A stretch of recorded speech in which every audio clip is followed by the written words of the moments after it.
Hola, bienvenidos a la Iglesia Bíblica Reto a la Esperanza.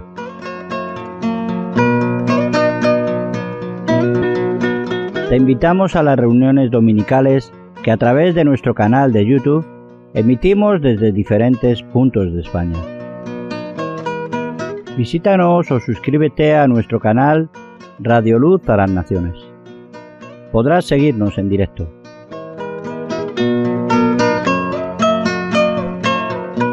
Sabemos que la fe es por el oír, por eso nos reunimos para compartir la fe que tenemos en Cristo basada en la palabra de Dios. Te animamos a conectarte y escuchar el mensaje de salvación.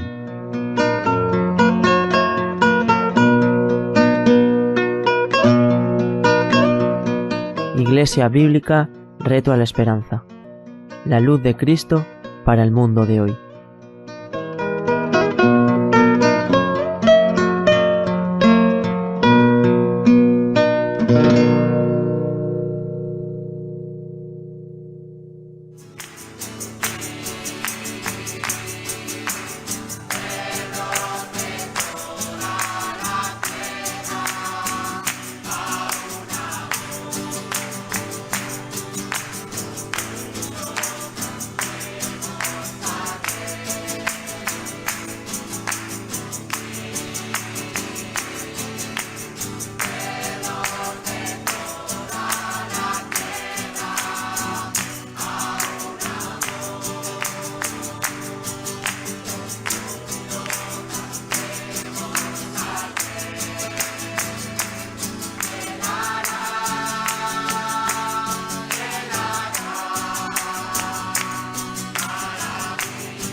Hola, buenos días.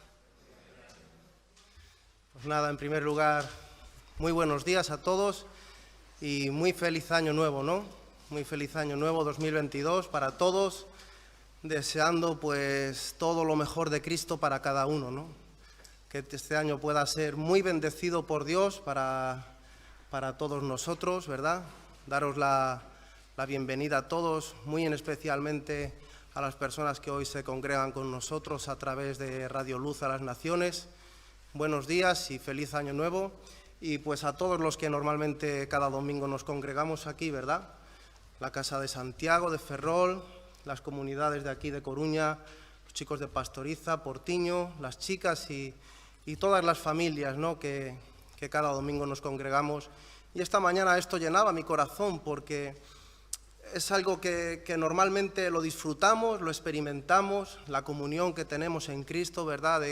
De cada domingo poder reunirnos a escuchar la palabra de Dios, a orar, a alabar, a adorar a Cristo, a estar en su presencia, a recibir las cosas nuevas que Él tiene para cada uno de nosotros. Pero esto es una gracia tan grande, es una bendición tan grande que tenemos de parte de Dios que no podemos darlo por normal nunca, ¿no? Es una gracia el poder comenzar este año juntándonos, reuniéndonos, ¿verdad? En la comunión, disfrutar de la misma fe, disfrutar del mismo amor, disfrutar de la misma bendición de Dios para todos nosotros, ¿verdad? Hemos sido atraídos por su gracia a poder estar aquí hoy.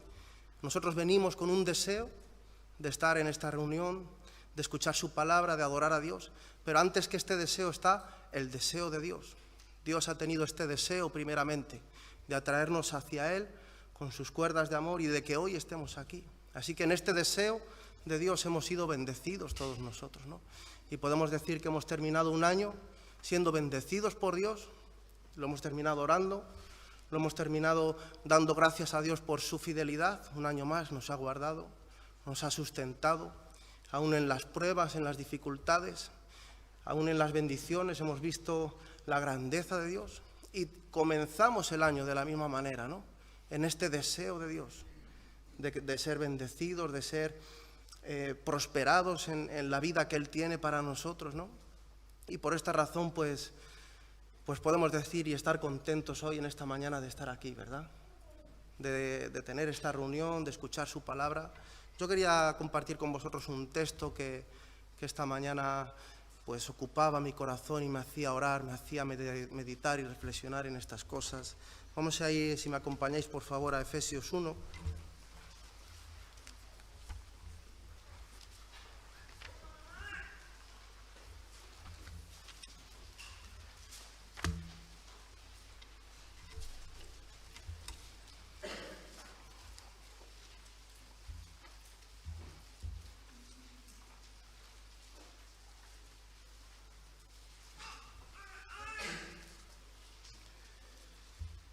Vamos a leer a partir del versículo 15. Dice: por esta causa, también yo, habiendo oído de vuestra fe en el Señor Jesús y de vuestro amor para con todos los santos, no ceso de dar gracias por vosotros, haciendo memoria de vosotros en mis oraciones, para que el Dios de nuestro Señor Jesucristo, el Padre de gloria, os dé espíritu de sabiduría y de revelación en el conocimiento de Él, alumbrando los ojos de vuestro entendimiento, para que sepáis cuál es la esperanza a que Él os ha llamado, y cuáles las riquezas de la gloria de su herencia en los santos, y cuál la supereminente grandeza de su poder para con nosotros, los que creemos, según la operación del poder de su fuerza. Y Pablo hablaba, ¿no?, a estos efesios a través de esta carta, pues de cuál era su deseo para con ellos, de que ellos pudieran crecer en el conocimiento de Dios, ¿no? Y cuando comienza un año, a veces esto son cosas que siempre se hablan, cuando comienza un año, ¿verdad? Los deseos que tenemos, los propósitos, las buenas intenciones que tenemos cuando comienza un año. Esto lo tiene todo el mundo, ¿verdad? La gente que no conoce a Cristo, pues hace muchos planes y muchas metas y muchos propósitos. Y nosotros como cristianos, pues también los podemos tener en la voluntad del Señor, ¿verdad? Pero Pablo, fíjate lo que pedía para estos efesios. No pedía otra cosa que pudieran crecer en el conocimiento de Dios, ¿no? Yo pensaba para mí que este sea mi mayor anhelo y mi mayor deseo este nuevo año que comienza. Crecer en el conocimiento de Dios, ¿no? Y no de una manera, y reflexionaba sobre esto, y llevaba días ya reflexionando sobre esto, no de una manera mental, no de una manera intelectual, a través de lo que se nos enseña, sino que sea crecer en el conocimiento de Dios de una manera viva, práctica, que se manifieste cada día, ¿no?, en mi vida. Y Pablo oraba porque sabía quién es el que puede hacer esto real en la vida de cada uno de nosotros. En nosotros no está el poder comprender o el poder entender aquellos misterios de Dios. Tienen que ser, como dice aquí, tienen que ser revelados, tienen que ser alumbrados los ojos de nuestro entendimiento. Para esto nadie es suficiente. Esto es una obra de Dios en nosotros, ¿no? El pecador que no conoce a Cristo le tiene que ser revelado por Dios que es un pecador, que su vida está de espaldas a Dios, que Cristo sufrió y murió por sus pecados, que Cristo cargó con el castigo de nuestra maldad, lo que merecíamos nosotros, la ira de Dios, ¿verdad? Esto tiene que ser revelado por Dios en nuestro corazón, y esto es lo que nos hace ir a un arrepentimiento, a un pedir perdón a Dios, ¿verdad? Esto es la gracia de Dios que nos alumbra los ojos de nuestro entendimiento. Y como cristianos necesitamos que esta gracia siga alumbrando los ojos de nuestro... Pero yo pensaba también, ¿y qué hacemos con lo que ya nos ha sido revelado? ¿Verdad? El pecador que no conoce a Cristo y le es revelado que es un pecador, si no se arrepiente, ¿qué es? Es una persona que está menospreciando la gracia, es una persona que está rechazando a Cristo. Ya le ha sido revelado que está en pecado, pero si voluntariamente de su corazón no pide perdón a Dios, no se arrepiente, decimos que es alguien que menosprecia a Cristo, ¿verdad? Y yo pensaba para mí, yo como cristiano, ¿qué estoy haciendo con lo que ya me ha sido revelado? Si lees, no lo vamos a leer, pero los versículos anteriores al 15, desde el 3 hasta el 14, Pablo está hablando de tantas riquezas que ya nos han sido reveladas por Dios. Bendito el Dios y Padre de nuestro Señor Jesucristo, que nos bendijo con toda bendición espiritual en los lugares celestiales. Dice que hemos sido escogidos antes de la fundación del mundo para que fuésemos santos y sin mancha, que hemos sido predestinados en amor para ser adoptados hijos suyos. Hemos nacido de nuevo, esto ya nos ha sido revelado por Dios. Y dice, fíjate, en el versículo 9, dándonos a conocer el misterio de su voluntad, según su beneplácito, el cual se había propuesto en sí mismo. O sea, ya Dios nos ha revelado estas cosas, ¿verdad? Yo esto lo reflexionaba estos días, esta semana, y porque termina el año, ¿no? Y ves pues tan bueno que ha sido Dios contigo, tantas bendiciones que nos ha dado el Señor, ¿verdad?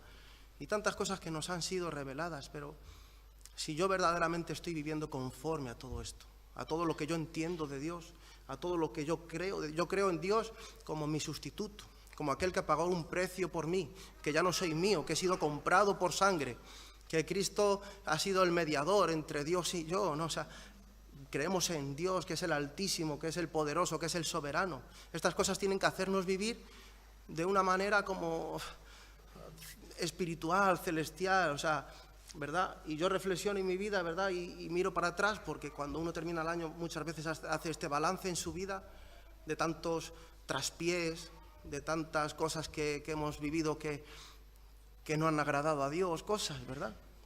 Entonces yo traía esta reflexión a mi corazón. Dios mío, ayúdame a vivir conforme a todo lo que yo creo de ti, a todo lo que yo entiendo de ti, para crecer en el conocimiento de Dios. Esto para mí es crecer en el conocimiento de Dios, ¿no? En la vida práctica, en la vida diaria. Y Pablo tenía este deseo para los efesios, y este es mi deseo para mí, para mi familia y para todos vosotros. Fíjate lo que decía en el versículo 15, y con esto ya lo voy dejando. Dice, cómo Pablo daba testimonio de ellos, ¿no? Y decía, por esta causa, también yo, habiendo oído de vuestra fe en el Señor Jesús y de vuestro amor para con todos los santos. Qué dos cosas más preciosas que se puedan decir de un cristiano, de nosotros, ¿no? Que crecemos en la fe, que permanecemos en la fe en Cristo. Hemos terminado un año en la fe y comenzamos otro en la fe. Y en amor en Cristo, en amor entre los santos, en amor entre los hermanos, en amor en aquellos que compartimos la misma fe, ¿no? y que esto nos haga a través de la revelación, de lo que Dios nos muestra cada día en el conocimiento de Dios, crecer en el conocimiento de Dios, ¿no? Y con esto, pues nada, si queréis, nos podemos introducir en oración, podemos poner esta reunión en sus manos, sabiendo esto, que ya hemos sido traídos hasta aquí por el deseo de Dios. O sea, esto ya nos tiene que, gracias Dios, o sea, nos tiene que hacer invocar su nombre con una fervor, con una pasión, ¿no? Y deseando esto para todos vosotros también, que este año seáis muy bendecidos por Dios en todo esto, ¿verdad? Y por mi parte, pues si queréis, empezamos orando. Pues te damos muchas gracias, Dios. Gracias por este día, Señor. Gracias por poder comenzar este año, Dios, en tu presencia, Dios, buscando tu dirección, tu guianza, Señor. Tu mano poderosa obrando en cada corazón de los que podemos estar aquí hoy en esta mañana, Señor. De los que se congregan también a través de Radio Luz a las naciones, Señor. Deseando esto, Dios, que tú bendigas nuestra vida, Señor. Que nos des un corazón hoy para recibir tu palabra, Señor, para ser enseñados por ti, Señor, para ser, no sé, transformados por ti, Señor, cambiados por ti cada día más y más a tu imagen, Señor. Ayúdanos, Dios, en este año a amarte más, Dios, a conocerte más, Dios, a agradarte más como tú mereces, Dios. Gracias por haber extendido tu mano, Dios, misericordiosa hacia nosotros, Señor. Cuando estábamos perdidos, Señor, sin ti, Cristo, viviendo de espaldas a ti, Señor, oh Dios, has sido tan bueno, Dios, tan misericordioso con nosotros, Dios. Ayúdanos a responder a este amor, Señor, a un amor tan grande, Dios, que nos alcanzó, Señor, que sobrepasa todo entendimiento, Cristo. Oh Jesús, Dios, queremos alabarte, queremos adorarte en esta mañana, como tú mereces, como tú eres digno, Señor. Por eso pedimos también por el coro, Señor, úngenos, guíanos, Dios. Oh Dios, pon tus palabras en nuestra boca que te exalcen a ti, Señor, que te glorifiquen a ti como tú mereces, Dios. Nada bueno hay en nosotros si tú no nos lo das, Señor. Nada merecíamos, Dios, todo es por tu gracia, Señor. Por eso te amamos, Cristo, te amamos y pedimos que nos ayudes a amarte más, Dios. Oh Señor, pedimos por el que está enfermo en esta mañana, Dios, que traigas alivio, Señor, que traigas consuelo al corazón, Dios. Pedimos por Gary, Señor, pedimos por los embarazos también, pedimos por Eunice, Cristo, por favor, Dios, pon tu mano, Señor, pon tu mano sanadora en su vida, Señor. Trae alivio, descanso en los dolores, Cristo, por favor, Dios. Bendice a nuestro pastor también, Señor. Bendice a José Carlos, Dios, con tu palabra en esta mañana, Señor. Danos un corazón hambriento y sediento de ti, Señor. Cada día de nuestra vida, Dios, expectante de contemplarte a ti, de verte obrar, Señor. Oh Dios, tú eres bueno, eres bendito, Señor. Gracias por todo, Dios. Gracias, Dios. Gloria a ti, Cristo. Gloria a ti, Señor.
Suya somos desde antes de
Buenos días de nuevo a todos.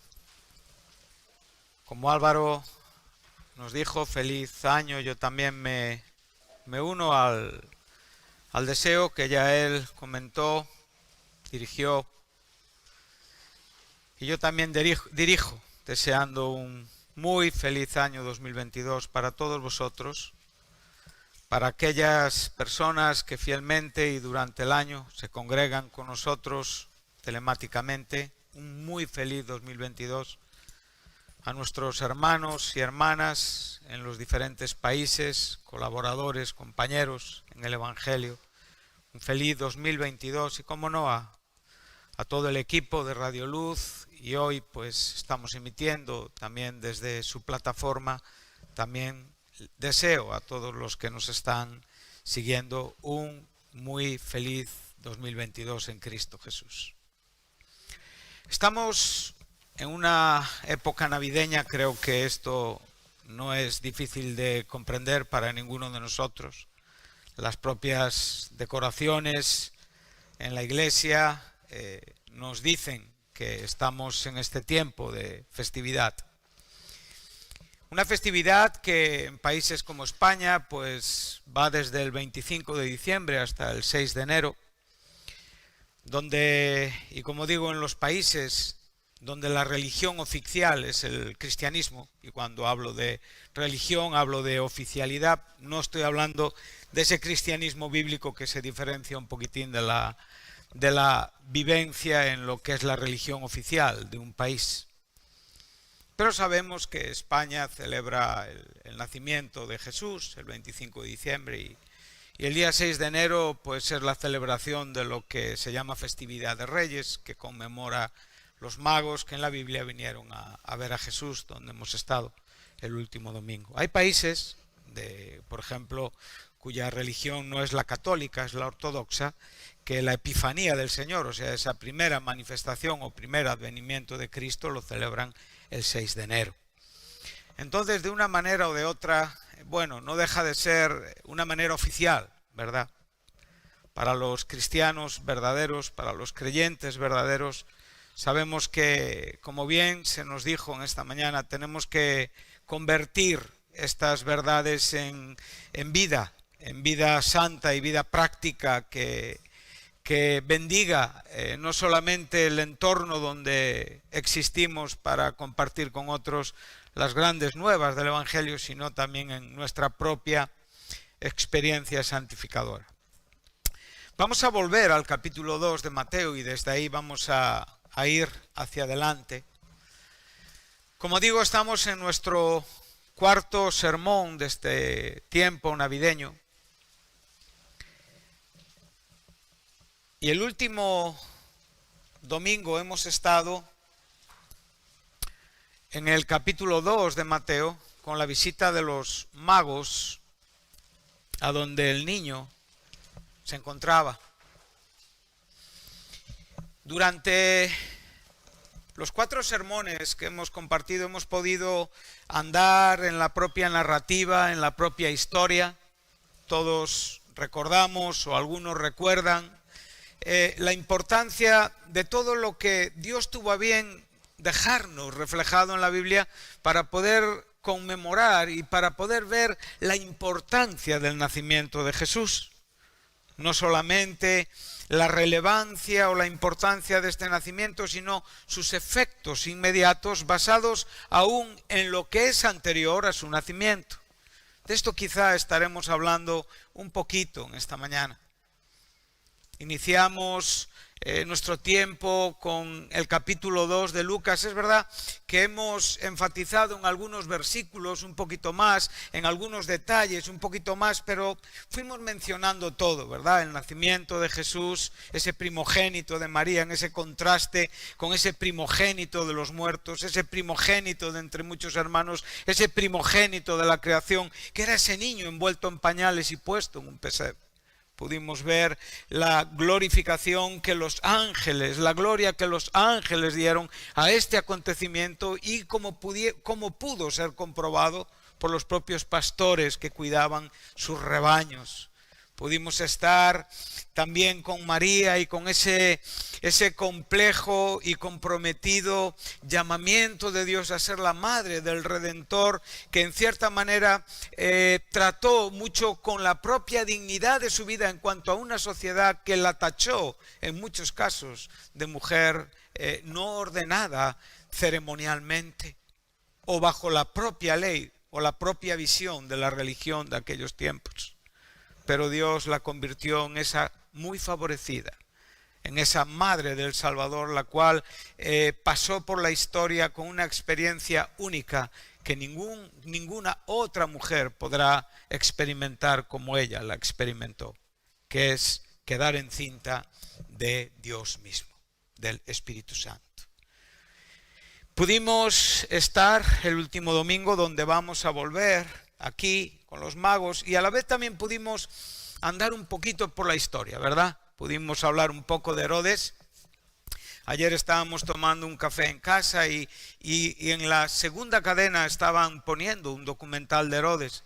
Y bueno, las personas que allí había podían comprobar que lo que decíamos estaba dentro de los contextos históricos. Pudimos hablar de ese emperador Augusto, ¿verdad? Que era el emperador el primer emperador de Roma, del Imperio Romano, antes era una república, que gobernaba Roma cuando Jesús nació.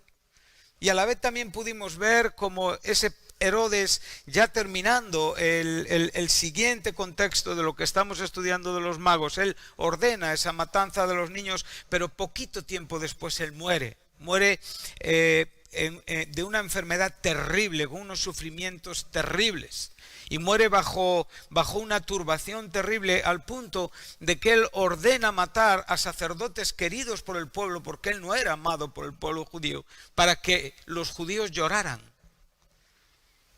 Pero lloraran en el día de su muerte, pero no por la causa de él, sino por la causa de aquellos que le estaba ordenando matar. Curiosamente, no fueron muertos y a Herodes nadie le lloró.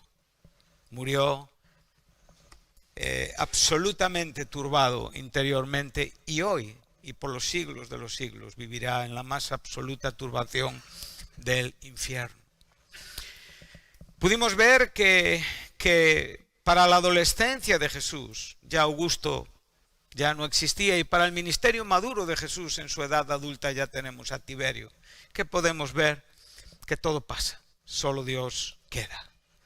Los hombres pasan, los hombres nacen, los hombres mueren, los imperios se levantan, los imperios caen, la historia continúa, y el que permanece siempre omnipresente, fiel y perfecto es nuestro gran Dios soberano. Amén. Entonces vamos de nuevo a ese versículo 11 y de ahí iremos un poquito más adelante con otro contexto. Entonces, ya una vez que hemos visto el gran esfuerzo de estos magos viniendo de Oriente, aproximadamente unos 1600 kilómetros, aprendimos tantas lecciones de ellos, ¿verdad? Hemos podido ver que ellos no escatimaron esfuerzo, y lo comparábamos con nosotros en la iglesia, aquellos que muchas veces estamos tan llenos de privilegio y muchas veces qué poco aprovechamiento le damos a tanto privilegio.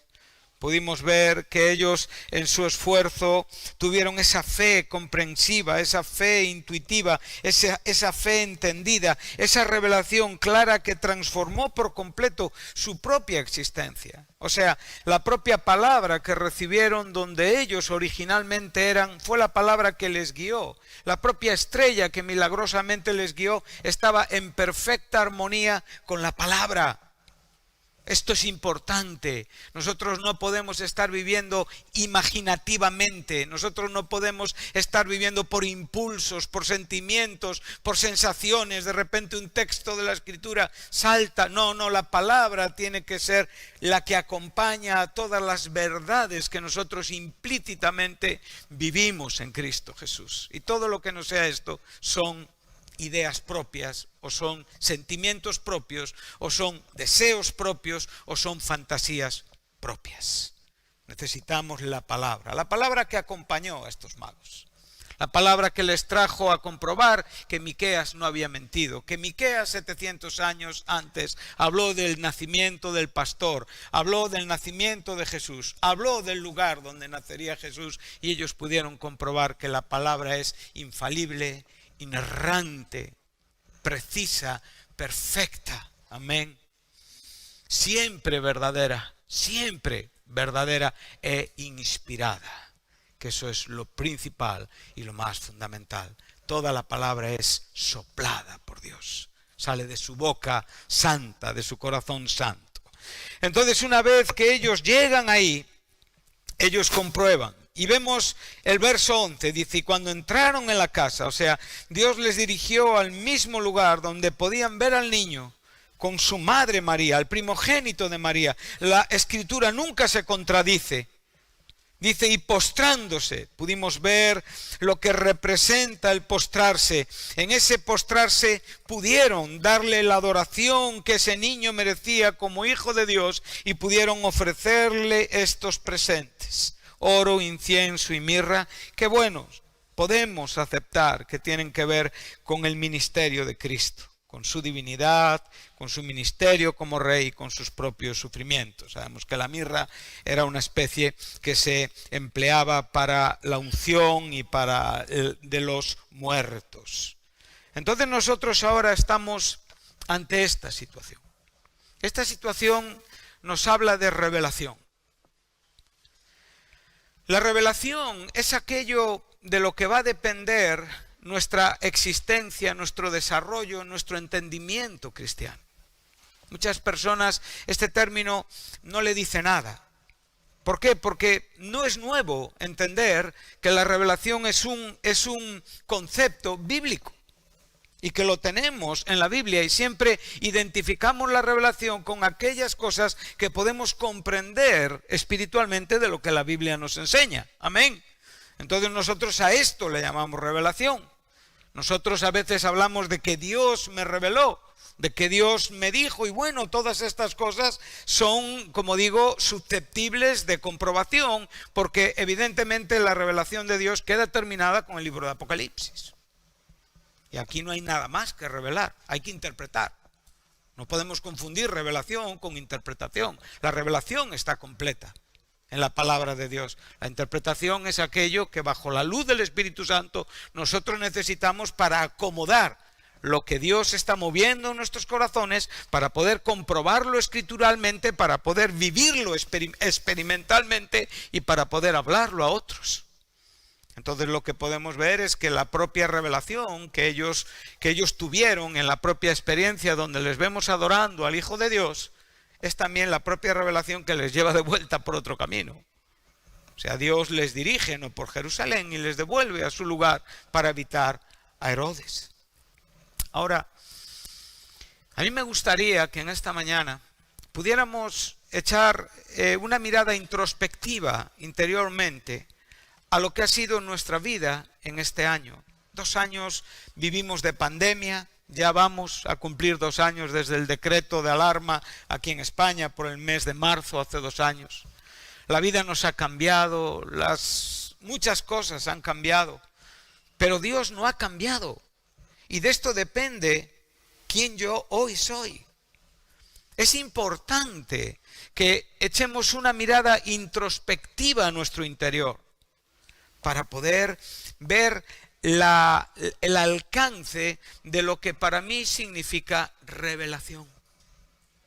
Y ahí es donde nosotros vamos a centrar nuestro pensamiento, vamos a centrar nuestra vida, vamos a aferrarnos al relato bíblico para poder no movernos de ahí y para vivir seguros en la apreciación perfecta de la interpretación de Dios. Esa palabra inspirada, útil para redarguirnos, para convencernos, para instruirnos, para formarnos, para informarnos, para prepararnos y para acertar más allá de nuestros sentimientos.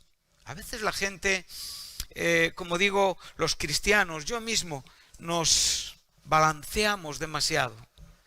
Y ahí en ese balanceo salen muchos pensamientos que tienen más que ver con mis propios deseos vivientes, una mezcla de carnal con espiritual que con la propia verdad espiritual.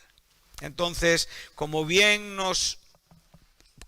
Pablo oraba por esa iglesia de Éfeso, oraba que fueran iluminados, una necesidad constante. Entonces vamos a ir a la primera carta de Timoteo y vamos a estar con otro contexto que tiene que ver con iluminación, que tiene que ver con revelación. Y que Pablo nos lo enseña y nos lo deja como una piedra preciosa de verdad para nuestra experiencia cristiana. Capítulo 3, primera epístola de Timoteo, entre los versos 14 y 16. Nuestro contexto se da el verso 16, lo cual nos hace relacionarnos paralelamente con la propia experiencia de los magos, con la propia experiencia de los pastores, con la propia experiencia de María, con la propia experiencia de José, con la propia experiencia de todos aquellos que pudieron apreciar lo que representaba ver al Hijo de Dios nacido. Ahora dice el apóstol Pablo: esto te escribo, aunque tengo la esperanza de ir pronto a verte, para que si tardo sepas cómo debes conducirte en la casa de Dios, que es la iglesia del Dios viviente, columna y baluarte de la verdad. Bueno, estas son unas palabras introductivas a lo que después Pablo, sorprendentemente y bajo la inspiración de Dios, nos va a dejar un poema, nos va a dejar un himno, nos va a dejar una porción, un párrafo de la Escritura tremendamente glorioso, un párrafo que en sus 6 párrafos está hablando de la Biblia entera. Está hablando de todo lo que es el mensaje de la Escritura. Y que nosotros, evidentemente, se nos hace grande si no lo tratamos con el temor y la reverencia que este párrafo merece. Tenemos que quedarnos ante él esperando de Dios información, esperando de Dios verdad claramente revelada y expuesta para que yo pueda comprender un poco más de aquello que ya está revelado. Ahora Pablo le está diciendo a su querido hijo en la fe, Timoteo. Timoteo es un pastor, es un hombre ya con un ministerio, es una persona madura, es un hombre dedicado a la predicación, es una persona que ya pisa fuerte en la historia de la iglesia. Pero él le está diciendo, y sin ofenderle, le está diciendo primero que tiene ganas de ir a verle, que tiene ganas de reencontrarse con él, que tiene ganas de intercambiar opiniones en cuanto a lo que es el reino de Dios y sus vidas y sus experiencias. Entonces le dice sencillamente, si yo no puedo ir en el tiempo que yo quiero ir, Pablo se proponía visitar las iglesias, pero a veces no encontraba ni las formas ni las maneras y había muchos impedimentos en los tiempos en los que él andaba por este mundo. Entonces le dice, si tardo en ir a verte es para que sepas cómo debes de conducirte en la casa de Dios. Aquí muchos traductores entienden que aquí está hablando en una forma muy doméstica o muy familiar en cuanto a la familia de Dios, ¿sí? La casa de Dios, aquí este término griego nos habla también del lugar donde habita la familia. Pero yo creo que lo que Pablo quiere decir va un poquito más allá de este término, como digo, tan familiar, tan coloquial. Para mí está hablando del templo de Dios, o sea, de la casa donde Dios habita.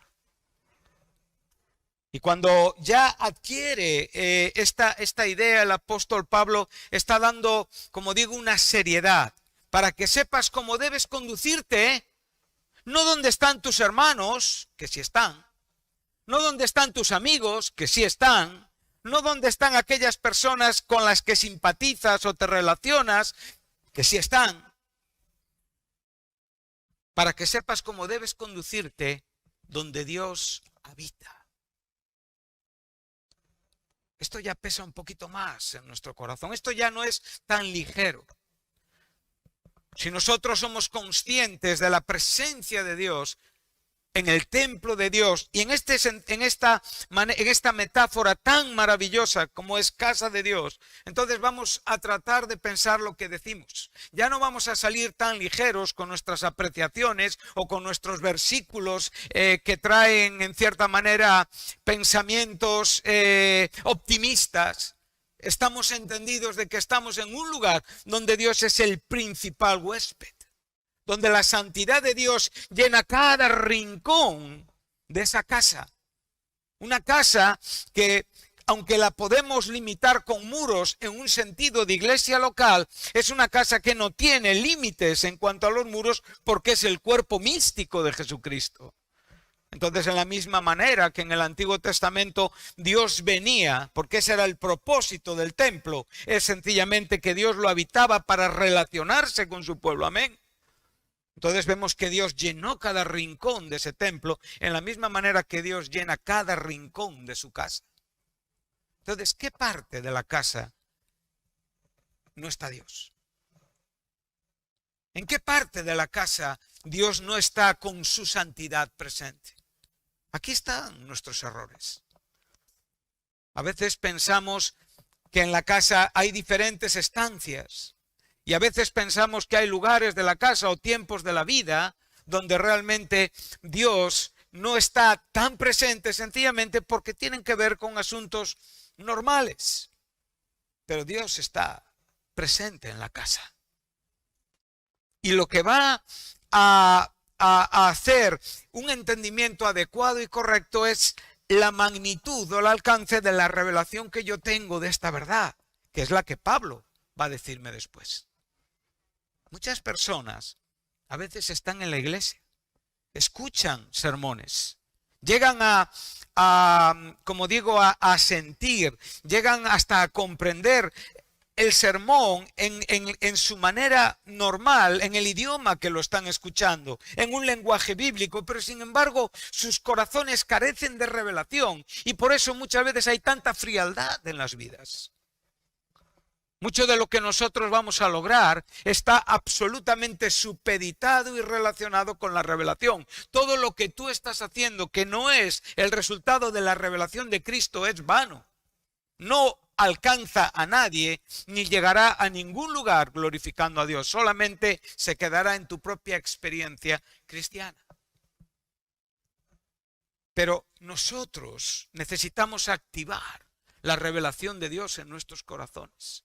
Para esto es necesario una relación íntima, profunda, santa con Cristo, para poder entender aquello que va a transformar, aquello que va a conmover, aquello que va a dirigir mi vida no solamente en un respeto a la Escritura, sino en un comportamiento que va a manifestar el respeto que yo tengo por la Escritura. Esto es lo que le está diciendo Pablo. Es muy difícil enseñar a una persona a ser respetuoso en la casa de Dios si no tiene una relación con la Escritura, si no conoce lo que dice la Escritura, si sencillamente en su corazón se ha quedado en un cristianismo donde Él existe pero no va más allá. Todo esto lo que trae es un enfriamiento de nuestra vida. Y oramos y hablamos de conceptos, pero mi vida se enfría porque no vive en una revelación de Dios. Cuando la revelación de Dios existe en nuestros corazones, todo deja de tener valor para perder su valor a la luz de Cristo. Y entonces adquiere su justo valor. Esto llena nuestra vida, esto llena nuestra alma. Entonces podemos ver cómo Pablo está dando este énfasis y dice la casa de Dios, que la define como la iglesia del Dios viviente. O sea, la casa donde Dios existe es la iglesia donde el Dios viviente se manifiesta. El Dios eterno, el Dios que transforma los mundos, el Dios que crea los mundos, el Dios que transforma a los pecadores. Cuando nosotros somos conscientes de esta presencia en nuestra vida es otra. Nuestra manera de entender la vida es otra. Los artificios de este mundo empiezan a dejar de tener sentidos. Somos muy conscientes de que todo lo que nos gusta no es más que un fuego artificial que tiene su ¡pum! Y de repente se desvanece. Porque estamos absolutamente centrados en el Dios vivo que habita la iglesia. Amén. Wow, esto es un concepto tremendamente maravilloso. Pero, ¿qué haríamos ante esta grandeza con nuestras posibilidades? ¿Tú qué puedes hacer? Nada. No tienes nada en ti mismo.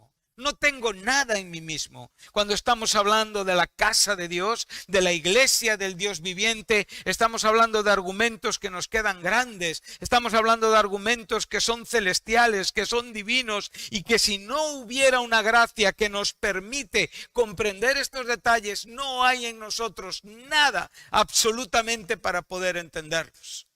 Y como nosotros a veces estamos escasos de esta experiencia, ¿de qué echamos mano? De la religión. Y metemos en un bote versículos, unas horas de trabajo, un cierto testimonio en la vida para suplir la revelación. Cuando tú vives en la revelación de Dios, tu vida, te das cuenta que es mucho menos importante de lo que tú piensas. Pero es cuando adquiere la verdadera importancia. Es cuando pasas por la vida dejando una huella cristiana. Es cuando realmente has dejado de controlar tu existencia para dejar a Dios que dirija tu existencia, para ponerte en manos de Dios, para que Él mueva los hilos de tu destino, para que Él te lleve a todos los puertos que Él ha decidido para tu propia vida y para que puedas comprender poquito a poco lo que es ministerio en la iglesia. Cuídate, hermano, de que hayas hecho ya un lugar donde estás asentado, creyéndome o creyéndote que ya has alcanzado todo. Es la casa de Dios. No te olvides. No es la casa de José Carlos. Es la casa de Dios. No es la casa de Pepe. Es la casa de Dios. Es la iglesia del Dios viviente. Y ahora te va a decir lo siguiente. Esta iglesia del Dios viviente es la columna y el baluarte de la verdad. Sabemos perfectamente que la base de la iglesia es Cristo. Cristo declaró esto en Mateo 16 y sobre esta declaración, o sea, yo soy el fundamento de la iglesia. Pablo nos lo ha dejado bien claro. No hay otro fundamento que el que está puesto, que es Jesucristo mismo. Jesucristo es la piedra angular. Amén. Pero ahora, ¿qué nos está diciendo aquí? ¿Qué es la iglesia? No está hablando de Cristo, está hablando de la iglesia. La casa de Dios es la columna y el baluarte de la verdad. O sea, realmente es la columna y el sostén de la verdad del evangelio. O sea, ¿qué es la iglesia? Es el único argumento en este mundo de quien podemos escuchar el evangelio de Cristo, si no es por un ángel o por la propia voz de Dios mismo.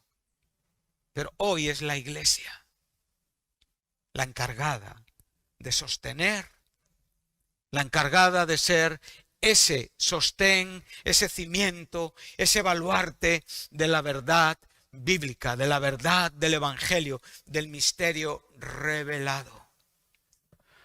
Ahora ya podemos enlazar cómo debes de conducirte en relación a qué, inmediatamente a la casa de Dios.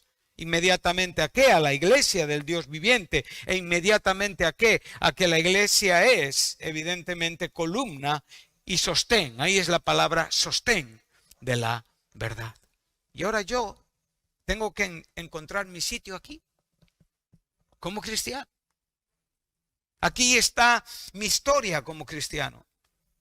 Y aquí es donde yo empiezo, donde yo desarrollo y donde yo concluyo como cristiano. Y ahora es lo que Pablo nos va a decir.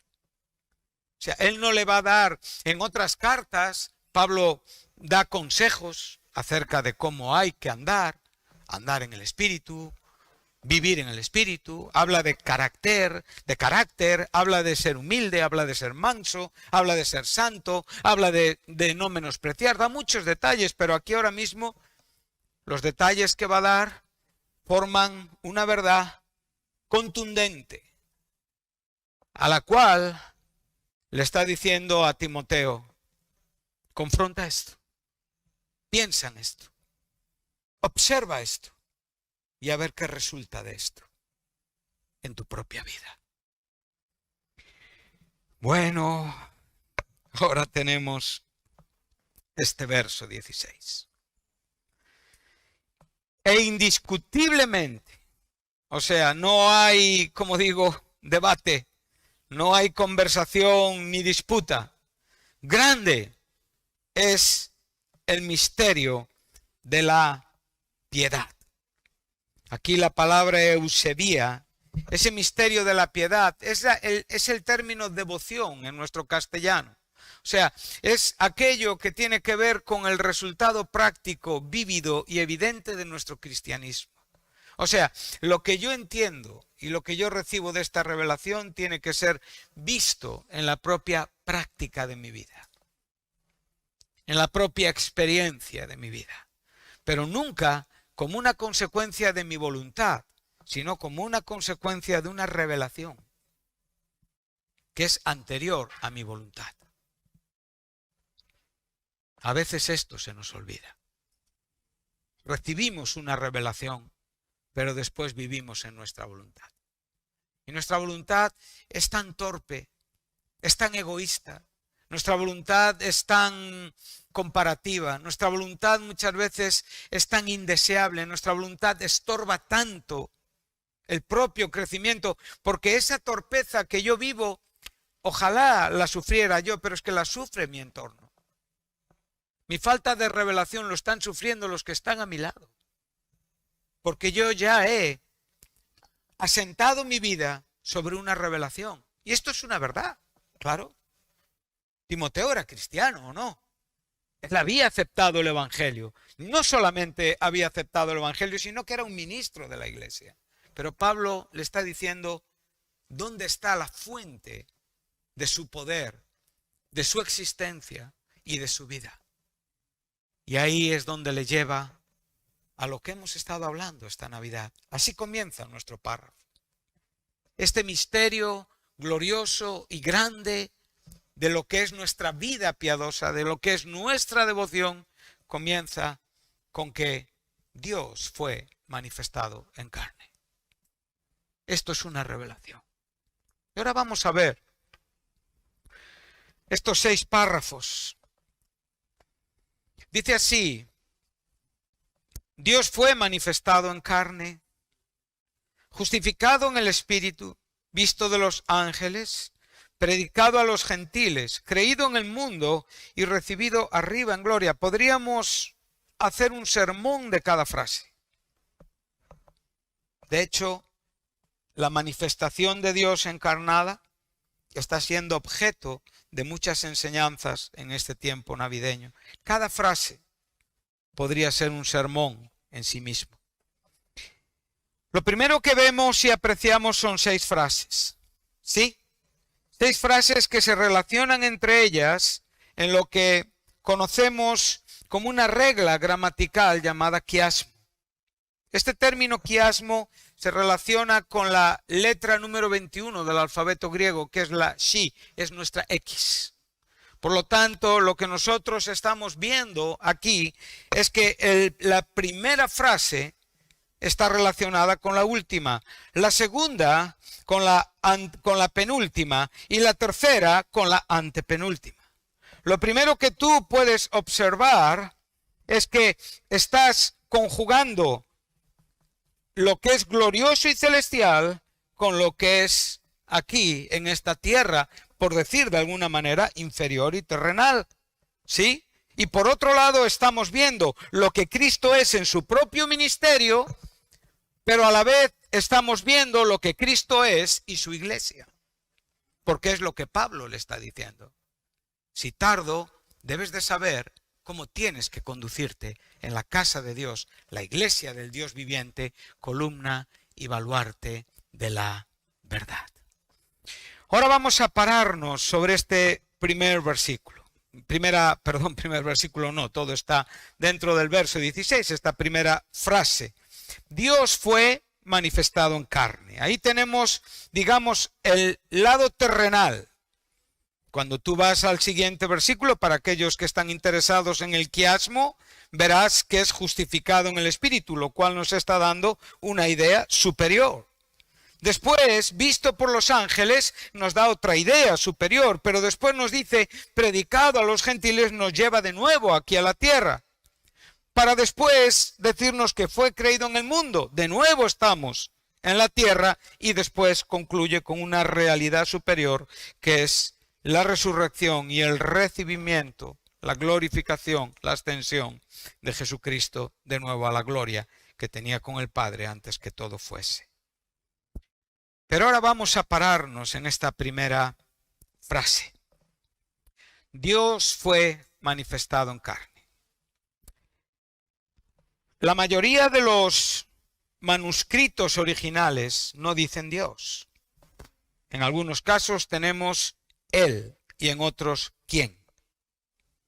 Por lo tanto, aquí sería más correcto poder decir que la idea de Pablo es hablarnos de Cristo, de que Cristo es manifestado en carne, lo cual evidentemente le da ya por entendimiento o por propia inclusión que lo que aquí tenemos evidentemente es la idea de la segunda persona de la trinadeidad de Dios, la idea de la preexistencia de Cristo, la idea de la divinidad de Cristo, pero no es Dios, el Padre, quien se manifiesta en carne. Y esto hay que entenderlo. Por eso decimos que aquí lo más apropiado es Cristo, porque Cristo fue el que fue manifestado en carne. El Padre nunca se manifestó en carne, fue el Hijo. El Hijo que era Dios, que es Dios y que será Dios, y el Hijo que albergó en sí mismo dos naturalezas, la humana y la divina. Entonces nosotros podemos ver que para Pablo es importante lo que aquí nos está diciendo, pero ahora la palabra manifestación, que es de donde viene el término epifanía o el propio verbo phoneros, lo cual es sencillamente darse a conocer. O sea, es manifestarse. Aquí no tenemos el término apocalipsis, aunque a veces confluyen en sus propios significados, pero aquí tenemos una idea clara de una revelación manifiesta. Por ejemplo, cuando Jesús se apareció por tercera vez a sus discípulos, desde su resurrección dice que Él se manifestó. O sea, de nuevo apareció en una forma visible. La teofanía es una manifestación de Jesús antes de su humanización. Es algo visible. Por lo tanto, aquí estamos ante una realidad visible. Él es manifestado en carne. Y en esta manifestación, Él está trayendo una claridad espiritual a nuestros corazones de lo que realmente es el Evangelio de Jesucristo. O sea, la idea que va a marcar la conducta de Timoteo, la idea que va a marcar la revelación de quien Cristo es en su propia manifestación y la idea que va a marcar de la responsabilidad de Timoteo en su propio entender como iglesia para poder predicar al Cristo manifestado en lo que la iglesia y Cristo son en estos momentos, en este mundo. Y para esto necesitamos revelación. Vamos a ir leyendo algunos versículos. Por ejemplo, vamos a ir a Colosenses, capítulo 2. Estaremos con algunos textos que considero que son importantes.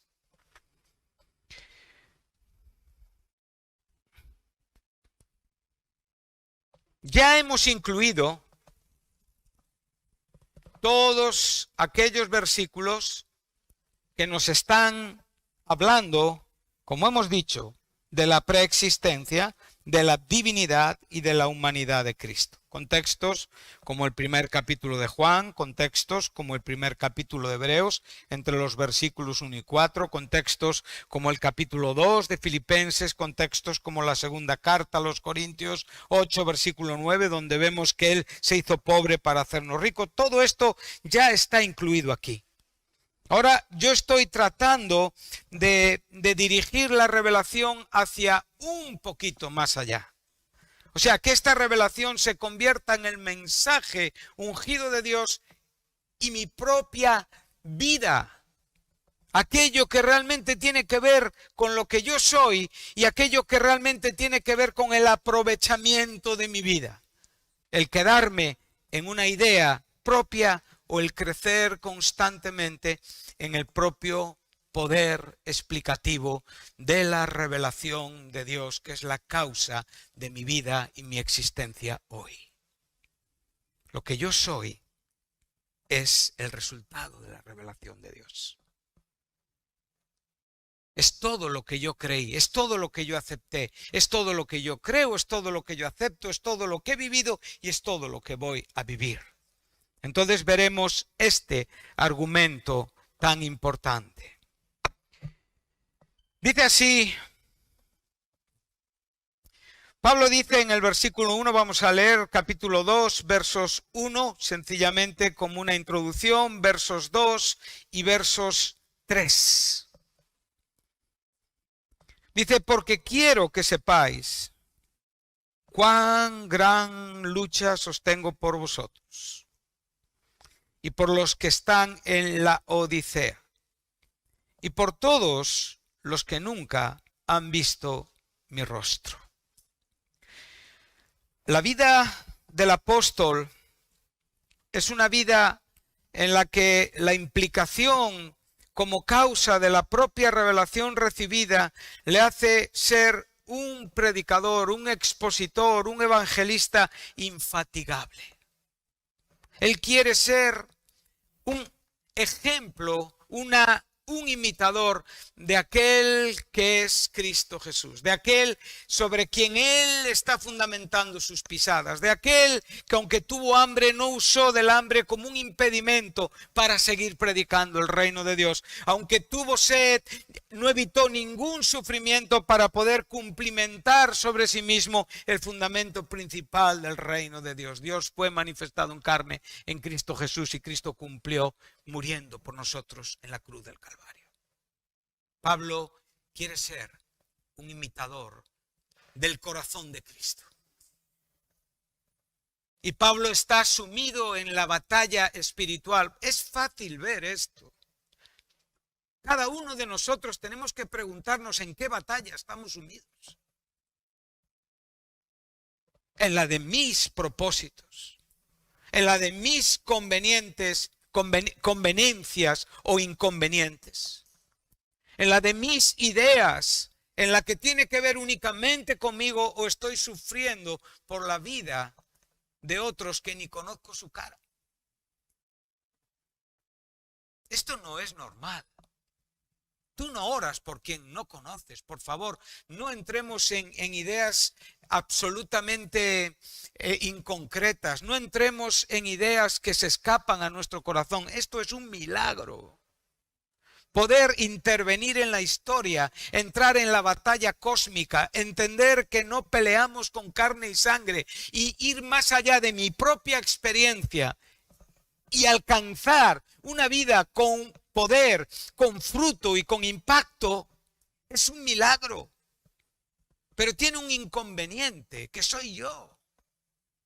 Es mi sabiduría, es mi propio entendimiento. Pablo usó el Antiguo Testamento para recordarnos lo que Dios enseñó a Jeremías. No se alabe el sabio en su propia sabiduría, no se alabe el inteligente en su inteligencia, no se alabe el poderoso en su valentía, en argumentos que tienen que ver conmigo mismo, que se desarrollan desde quien yo soy y únicamente alcanzan lo que yo soy y dejan lo que yo soy. Sencillamente dice, alábese en esto, en tener una revelación, en conocerme, en entenderme, en saber que yo soy Jehová, que hago misericordia y juicio. ¿Qué dijo el apóstol Pablo a la iglesia de Corintio? ¿Os habéis olvidado de quiénes éramos? Ninguno erais noble. Ahí usa el término Eugenio, bien nacido de cuna. Ninguno éramos poderosos, ninguno éramos sabios. Todos éramos lo vil y lo menospreciable. O sea, Dios escogió aquello que no era para deshacer lo que es. ¿Qué es lo que es? La sabiduría diabólica, demoníaca de este mundo.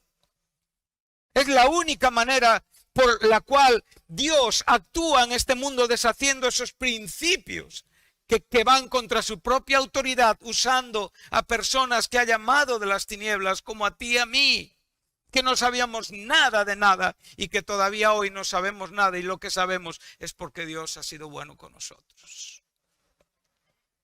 Igual piensas o igual pienso que sé algo. Pues, si alguien cree saber algo, es porque todavía no sabe las cosas como debe de saberlas. Qué tentación tan tremenda, ¿verdad? Pero Señor, ¿qué hago con mis años? ¿Qué hago con mis estudios? ¿Qué hago con toda la dedicación de mi alma? Pero Dios, ¿crees que tiene un problema con esto? Es mi problema, soy yo, que a veces soy incapaz de darle el sentido, el equilibrio aquí dentro. Él se ha agradado de lo que he hecho, pero quiere enseñarme quién yo era y quién yo soy, y soy lo que soy en base a Él. Y esto es lo mismo que decir, soy lo que soy por su revelación.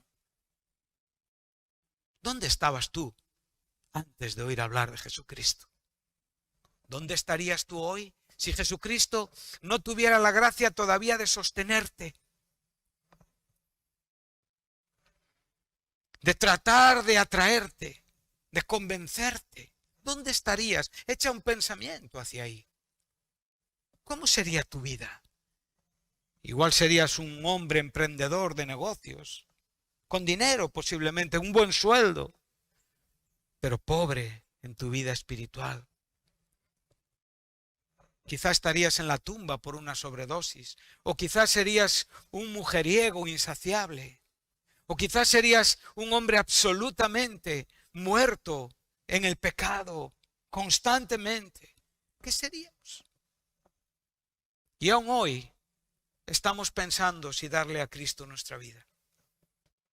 Personas aquí que llevan años escuchando el Evangelio de Jesús. Jóvenes que están escuchando el Evangelio de Jesús. Todavía están valorando en su corazón si Cristo merece la pena. ¿Y sabes por qué? Porque no tienen revelación. Porque muchas veces son arrastrados por la buena voluntad de los ministros del Evangelio, que como Timoteo luchan por conducirse en la iglesia. Pero tenemos que tener nuestra propia revelación para saber quiénes somos en la iglesia. Independientemente de mi papá, mi mamá, mi pastor, mi hermano mayor, mi hermano pequeño, tengo que alcanzar mi identidad en la iglesia. Y aquí es donde la revelación tiene un papel exponencial, ponderante, predominante, importante, fundamental. Y de esto depende nuestro crecimiento. Por eso no podemos traer la atención de personas que no están bajo la revelación. Te atienden, pero no pueden hacer más de lo que están haciendo. Los niños muy pequeñitos, tú les atraes con algo que les llama la atención. Los bebés, cuando quieres callarlos, ¿qué haces? Le haces algo para que de repente varíe lo que él está moviendo interiormente y se fije en ti, de repente se calla. Y crees que has ganado la atención del niño, pero en el momento que pasa otra idea por su lado, él va a ir detrás, porque no tiene una personalidad definida. Y esto nos tiene que preocupar cuando llegamos a ciertas edades. No estamos hablando de madurez humana, la que muchos tenemos después de haber cumplido tantos años. Estamos hablando de madurez espiritual que resulta de la revelación divina, lo cual tiene que marcar mi carácter y mi conducta y hacerme en la iglesia alguien útil en la iglesia. En la iglesia, hermanos. Este es el propósito de lo que estamos hablando. Los pastores llegaron a ser útiles. Los magos llegaron a ser útiles. José y María llegaron a ser útiles. El apóstol Pablo llegó a ser útil. Timoteo llegó a ser útil. ¿Por qué? Por la revelación.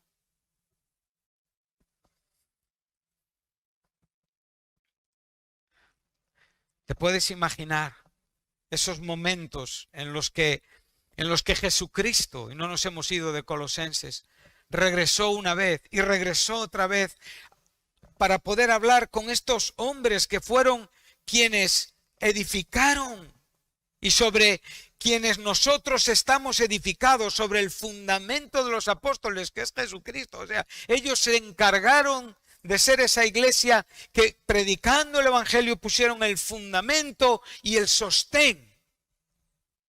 Y esos hombres ahí fueron atraídos por Jesús de nuevo y fueron llamados a ser esas piedras vivas en la iglesia de Cristo. Yo no sé dónde tienes hoy tu mente. Soy consciente de que no puedo cambiar la vida de nadie. Y bastante tengo con dar sentido a la mía. Este es mi principal argumento. Y a partir de ahí podré ser útil para la vida de otros. Si somos llamados a ser pastores, diáconos, maestros, etcétera, etcétera, etcétera, por favor, primeramente trata de entender el sentido de tu propia vida. Hoy necesitas ver la calidad, la intensidad y la realidad de esta revelación. Y saber separar la inquietud tuya, aquello que tú deseas o no deseas, aquello que tú esperas o no esperas. Entonces Pablo nos está hablando de una situación profunda. Pablo está participando con Jesús. Esto enseña Colosenses 1:24, completo. Los padecimientos de Cristo por su iglesia. A los Gálatas les enseña: por quienes todavía sufro dolores de parto. ¿Qué sufrimientos quedaban por experimentar en Cristo para la salvación o el cumplimiento de la obra de redención? ¿Quedaba algo? Nada. Consumado es, obra acabada, tetelestia. Padre, te he agradado. Pero ahora es lo que estamos hablando. La revelación de Cristo nos conmueve, la revelación de Cristo nos introduce a una vida con un sentido en el cual tú comprendes bajo la revelación de Dios esos sufrimientos de Cristo más allá de tu propia salvación. Y tratas de emplear tu vida para poder ser una bendición a la vida de otros y te metes en un contexto de batalla espiritual con las huestes y las fuerzas demoníacas. Cuando yo obvio esto, lo olvido. Entonces entro en un terreno muy peligroso. Y ahí vienen grandes disgustos y caídas por olvidarme de que existo en una batalla cósmica. Y la Biblia nos enseña que nosotros resistimos a Satanás. No escapamos de Satanás. Muchos creyentes escapan de Satanás, evitan situaciones pensando que ese es el argumento bíblico. Pero eso es un argumento para que puedan comprender los deseos que hay en su corazón. Y que esa resistencia es una gracia en la cual encuentran unas fuerzas para tener conciencia y entendimiento de que lo que quieren hacer no es bueno del todo. Pero no estoy diciendo esto. Esos son esos hombres de quienes la Biblia dice que resisten la prueba. Estoy hablando de que Satanás tiene que ser resistido por ti. Y eso significa que tú no te mueves del sitio donde estás. Y toda tu fuerza es la revelación de Dios. Es el nombre de Jesús. Es el poder del Espíritu Santo. Es la santidad de tu vida que se conduce en la casa de Dios, la iglesia del Dios viviente. Y aquí es donde tenemos, como digo, nuestros problemas. Aquí es donde, sin darnos cuenta, muchas cosas empiezan a enfriarse, a deteriorarse. La pasión empieza a ser sustituida por la experiencia, por los años, por lo aprendido. Pero la pasión es el resultado de la revelación. La revelación siempre te apasiona con Cristo, siempre te da un escenario nuevo, aunque es viejo, porque es el viejo escenario, es el misterio revelado. No hay nada nuevo, es Cristo Jesús, en todo lo que Él es antes y todo lo que Él es ¿qué? Después. Y ahí metemos nuestra vida en la batalla espiritual, por los que amamos, por los que conocemos, por los que están en la iglesia, por los que están aún físicamente lejos de nosotros y por aquellos que nunca han visto nuestro rostro. Verso 2. ¿Con qué propósito? Para que sean consolados sus corazones. Si quieres saber cuál es tu trabajo en la iglesia, aquí tienes un ministerio importante. Consolar el corazón de otros. Pero consolarlo con revelación de Dios, no con buena voluntad humana. No estamos hablando de esa conducta donde ante, como digo, la falta de compromiso, ser bueno es económico. No, estamos hablando de consolar los corazones confrontando con la verdad, pero usando de la misericordia. La verdad siempre tiene que ser el primer punto a tratar. Tiene que prevalecer. Y bajo la comprensión de la verdad, entonces viene la comprensión del ejercicio misericordioso que trae, como digo, soluciones a nuestra vida, consuelo a nuestra vida, ánimo a nuestra vida. Vemos que el consuelo de estos corazones están unidos en amor, hasta alcanzar, ¿qué? Todas las riquezas de pleno entendimiento, a fin de conocer el misterio de Dios el Padre y de, observa, hasta alcanzar las riquezas. ¿Qué riquezas? Evidentemente, las riquezas ya han sido reveladas y hay una parte experimental ya vivida y hay otra parte que tiene que ser vivida en un futuro. Pero aquí no hay nada nuevo por contar. Todo está aquí. Todas las riquezas, todos los tesoros, todos los argumentos reveladores de Dios están revelados en Cristo Jesús. ¿Quiénes son los que guardan las riquezas? Dios el Padre y Dios el Hijo. Cristo. Dice, y de Cristo. Y ahora, ¿qué te dice el verso 3? ¿En quién? De nuevo, quién, ¿a quién está identificando? Al Hijo. Pero no lo podemos separar del Padre, porque el Hijo y el Padre son uno en la eternidad. Entonces, en esa absoluta imposibilidad de separarlos esencialmente, los separamos funcionalmente, los separamos en el propio propósito definido por Dios en lo que el Padre es y lo que el Hijo es. Por eso Pablo nos dice, increíblemente, indiscutiblemente grande es el misterio de la piedad. Y ahora dice casi lo mismo, ¿quién fue manifestado en carne? ¿Quién fue manifestado en carne? Cristo. ¿Los tesoros de quién son? Del Dios Padre y del Dios Hijo. Y ahora dice, ¿en quién? Y ese quién nos dirige a Cristo, en quien están escondidos todos los tesoros de la sabiduría y del conocimiento. No podemos continuar con el párrafo y los versículos siguientes, si no, no tendríamos fin. Pero aquí ya en Cristo está reuniendo toda la revelación de Dios. Entonces, cuando nosotros estamos viendo este asunto, estamos viendo la importancia de esta revelación en nuestro propio corazón. Amén. Sin esto no vamos muy lejos.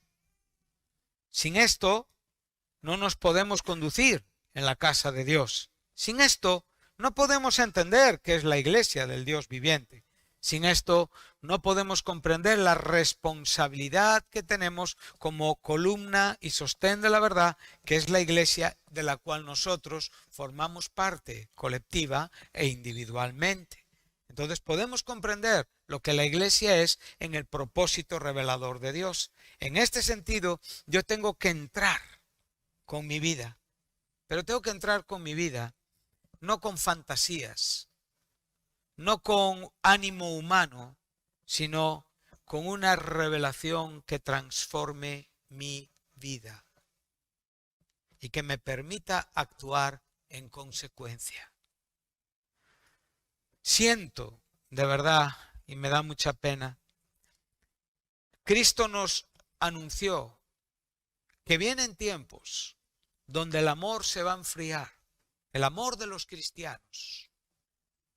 Ya no estamos hablando del mundo sin Cristo, no tiene ningún amor. ¿Qué amor va a enfriar? Pero en el cristianismo va a haber un enfriamiento y ese enfriamiento va a dañar tu aportación espiritual. Tu resistencia será menos efectiva que la que debería de ser y por lo tanto tu efecto sobre la iglesia será menos del que debe de ser.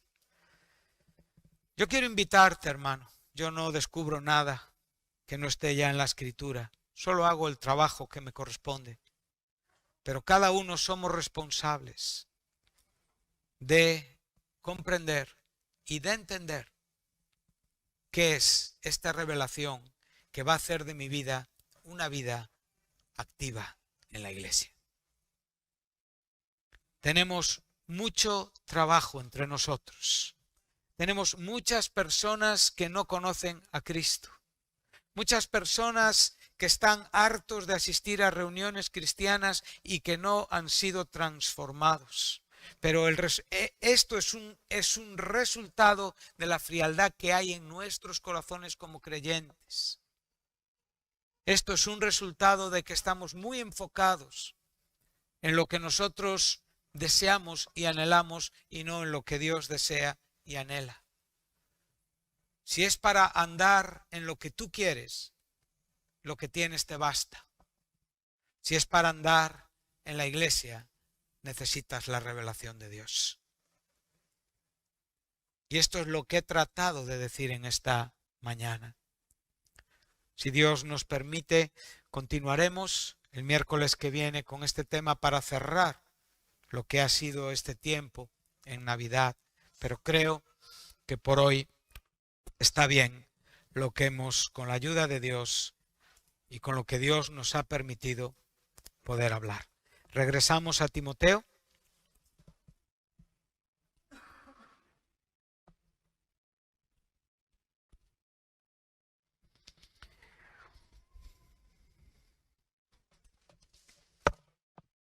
Y de nuevo recordamos,